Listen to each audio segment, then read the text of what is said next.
They have stand-up rows. That's what I've heard over the years. But some of those relationships, they kind of thrive on that kind of argumentative, jeopardy. Is it over? Is it not over? There's like a toxicity. Yeah, I'm afraid that's what I think Harry's stuck in, a sort of toxic mess with Meghan. Charlotte Griffiths, it's astonishing to me that Meghan Markle used the court case loss for Prince Harry to send out another email for was never, that's what Lady Colin Campbell calls her failing lifestyle brand. And I just was like, are you serious? Like, there's nothing sweet about this season for your family. And there does seem to be quite a dramatic unraveling of this business. I mean, Nancy Sidley posted, I think we can officially call it, as ever, the time of death, July the 4th, 2026. And what she did, you see, was compare what was quite a sort of plush Independence Day type launch in 2025 compared to this sort of pitiful looking piece of sourdough in 2026. I don't know about you, Charlotte. I don't even want to eat that. Like, seriously. And so this business seems to be in a great deal of trouble. Do you think that is why she has been at least open to the idea of some type of reconciliation with the British royal family? Oh, I think so. I think she's well aware that the currency remains in some sort of association with the British royal family, with Diana. I do think she's coming to Althorpe during this trip. And I have to say, I'm pretty skeptical about the reasons why. Of course, she wants to remember Harry's mother, but if she can't get to the royal family, it feels like she wants to get at least to the Spencers and Diana's sisters and, be seen maybe going in and out of Althorpe, or be able to report that she has done. Because that's the closest she can get to any kind of currency. And, she spent her currency over in the States, and we all know that she's got this warehouse full of jam that's about to go off. And I think she must have pre-scheduled all these emails. I get them. I got my one yesterday. I couldn't believe I was reading about jam yesterday when Harry was in such a pickle. Maybe we'll get a pickle email next time. But no, I absolutely agree with you there, Dan. That's clearly what's going on. Yeah, because do you remember, Charlotte, she told Omid Scobie, that little propagandist, during the last official engagement at Buckingham Palace that she would not return to England. Now, of course, she did so for the late Queen Elizabeth's funeral, but I guess in many ways that was unavoidable.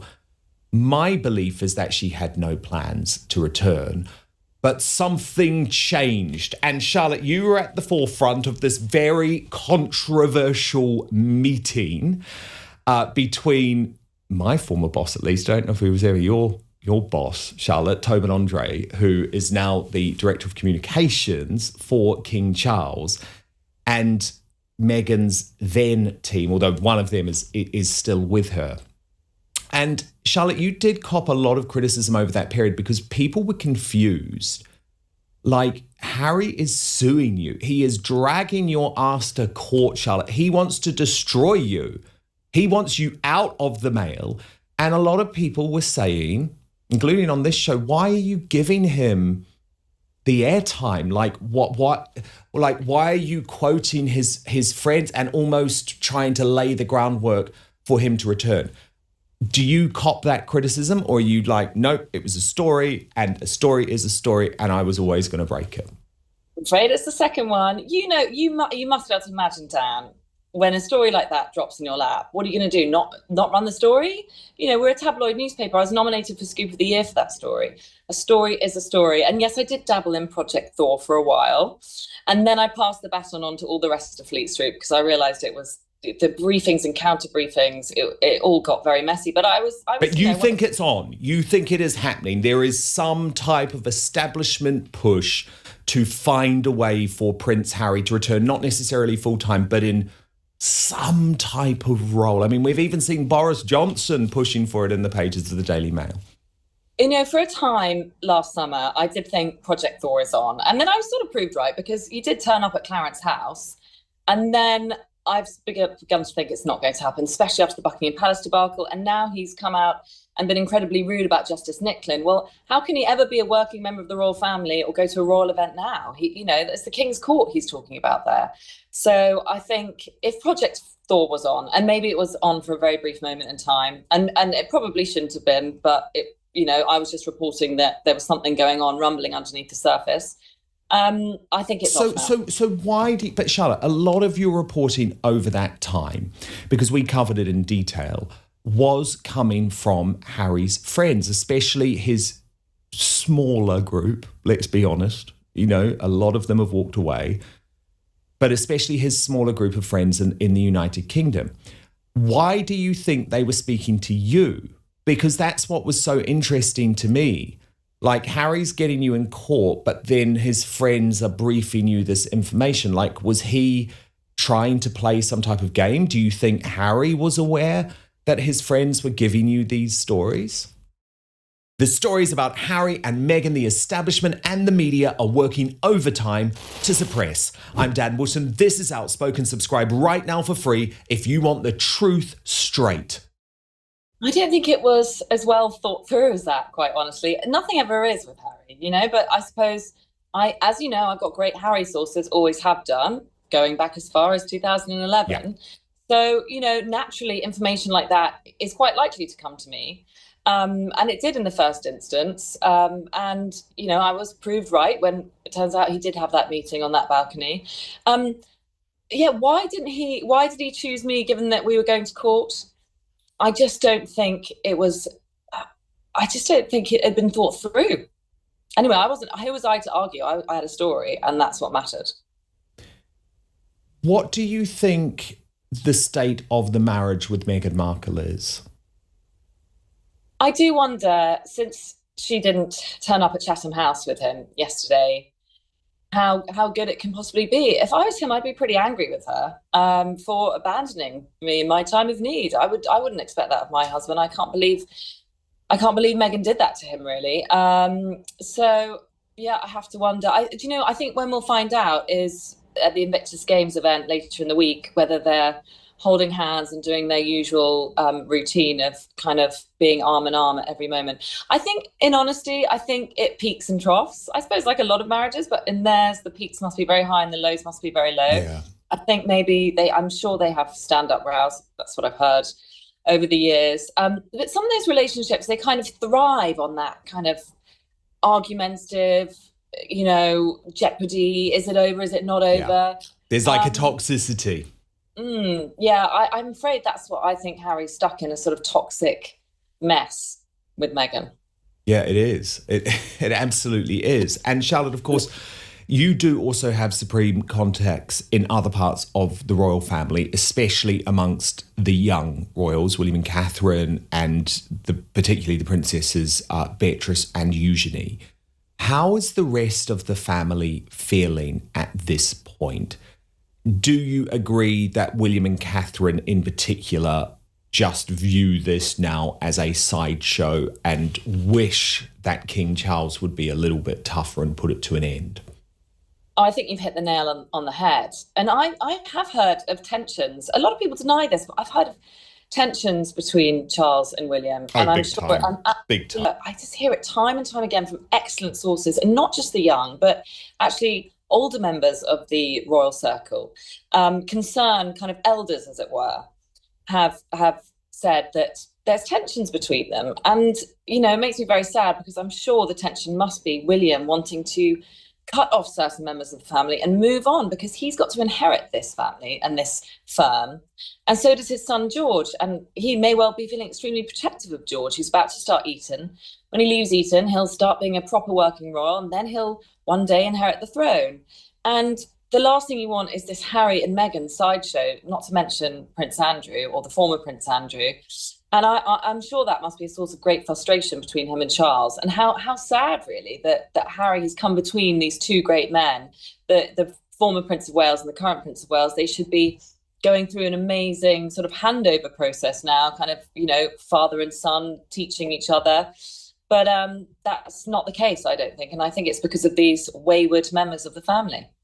And what about Beatrice and Eugenie? Because for a long time, and I mean, you have really been at the forefront of reporting on how difficult life has been for these two women over the past decade. Now, we may differ as to whether there should be much sympathy towards the two of them. I mean, I think I'm probably in the more of the harsh camp, given that they did agree to meet Jeffrey Epstein, a convicted child sex offender, after his release from jail, when they were actually young women, yeah, but not like, we're not talking teenagers, or at least, they were in their early 20s, I think. And, so I guess I'm more in the Prince William camp, which is that, unfortunately, they have to pay a little bit for not just the behaviour of the parents, but the fact that they got wrapped up in it. But of course, there has been this interesting dynamic in terms of Eugenie in particular seeming to side with Prince Harry and Meghan Markle, and that causing tension with Prince William, who again doesn't think that Eugenie and Beatrice should have such a prominent role, in comparison with King Charles and Princess Anne, who are very much on the forgiveness train. And we saw that, didn't we, at Peter Phillips's wedding, where they did show up and William did have to give that kiss to Beatrice. So where do you think the two sisters stand at the moment? Are they, especially Eugenie, still very much team Harry and Meghan? I don't think Beatrice is. It's so complicated, isn't it? Because Beatrice is friends with Piers Morgan and is desperate to be on Team Royal, and is the one out of the two of them that's always wanted to be a working royal more than Eugenie. But yet I think Beatrice cops a little bit more of the flack for the Epstein Association because she is that little bit older, but also she accepted the necklaces, the 18th birthday parties. She was the one that walked her father into Newsnight, told him how marvellous he was. So I think that's a really tricky one. And I was really surprised, actually, that William gave her that kiss outside the royal wedding. And then with Princess Eugenie, well, I'm hearing, I don't know about you, that Meghan is currently in Portugal with the kids while Harry's in London on his own. And I find that very interesting because it must mean that they're somewhere near Princess Eugenie's husband's business. He runs this kind of villa company over there. And the rumour has always been on Fleet Street that the house that Meghan and Harry reportedly own in Portugal was somehow arranged by Jack Brooksbank. And I do also, when Eugenie found out she was pregnant, and then the king later found out, and Eugenie got a letter from the king. Apparently Eugenie was really surprised about that, because I'm guessing she's thinking, well, I'm sort of on Team Sussex, so I'm amazed that I heard from the king and that I'm being welcomed by the royal family. Then at Christmas, I very much noticed this kind of Prince William scarfing moment when he appeared to ignore her, and she kept looking back towards him, and he kept looking down at his scarf, it was his scarf or his tie. So I do think there's a bit of a coldness there, and I do think maybe Eugenie is on Team Sussex. And some of your reporting, Charlotte, especially about Beatrice at the moment, even though, as I say, I've been a little bit tough at times, it has made me really sad. Like, you've reported in quite a lot of detail about her marriage and how things are, shall we say, stressed. I mean, Edo even, well, fascinated to know how it happened, but he provided you with a statement almost trying to defend his behaviour and the fact that he spent all of this time overseas. But Beatrice has really been struggling, and all of her friends are saying that. And it's probably not a surprise, because she obviously has to question, well, am I going to cut off my own children from seeing their grandfather, because she got in so much trouble when she was pictured with her child horse riding with Andrew Mountbatten, Windsor. But talk to me about that marriage and what's really going on, and how you got that explosive statement from Edo, Beatrice's husband. In her time of need in January, mid-Epstein drama, He went off to America, I think for 2 or 3 weeks in total, posted loads of pictures, completely oblivious to the fact that, of course, the world would be looking at these pictures of him having a carefree time. He was having a glass of rosé with his colleague. He was taking lovely strolls around in Florida. And all the while, Beatrice was right in the absolute thick of it with the Epstein drama in January. So I feel really sorry for her, but it still had to be pointed out, what is going on? Why did Edo do this? And Edo said that, well, he said pretty much he's got to be the leader of his family now. That there won't be any other money coming in. He almost acknowledged, really, reading between the lines, that the Andrew Mountbatten Windsor drama meant that he was going to have to bring home the bacon from now on. And so he was concentrating on his business. But I do hear these persistent rumours that Beatrice finds Edo a little bit difficult to manage sometimes. A lot of their friends say things like, oh, he's Italian. And it was so interesting how many different sources I had that weren't necessarily linked to one another, that all said, oh, Edo, he's Italian. So I don't know really what's going on there, but it feels to me like he's being very headstrong and going off a little bit and doing his own thing. And of course, I think Beatrice really wants to make that marriage work. And they went to Saint-Tropez together to a party with Piers Morgan last month. I thought it was very interesting that there was one day that Edo went out and Beatrice didn't go out during that Saint-Tropez trip. I found it fascinating they even went to Saint-Tropez because, of course, there's a lot of attention on the Yorks and how flashy they are. And I would have thought, from a PR perspective, from an optics perspective, it was a really bad time to go to Saint-Tropez because it's the flashiest place. And they went to the flashiest restaurant, Cinq on Cinq.